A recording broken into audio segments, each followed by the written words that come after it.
Ата, bir жакшы анекдот айтып бериңизчи.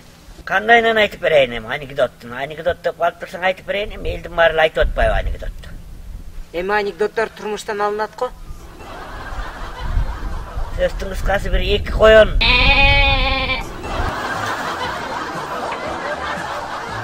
Анекдот баштан элек деле о козёлдор эмне күлүп атат эй. Коюңузчу ата. Эчкилер түшүнмөк беле. Түшүнмөк беле дейсиң да. Түшүнбөс эмне анан жыртаңда күлүп атат. Маарап келип алып. Ата, булар жөн эле жемди көбүрөөк берет деп күлүп атышат. Мындай анекдотта эми эки коён үйлөнүп алыптыр да. Анан үйлөнүп алып экөө көп жыл жашайт экен. Анан көп жыл жашайт, 4-5 жыл жашаса керек, 6 жыл жашаптыр, анан такыр балалуу болбой коюптур да. Анан экөө настроение болуп ээрчип алып, эмнеге балалуу болбой атабыз деп анан аксакал эмеспиз деп жолборско барышыптыр. Анан жолборско барса, жолборстун теп, ары карачы, бери карачы, сен да ары кара, сен да бери кара деп ары бастырып, бери бастырып көрүптүр.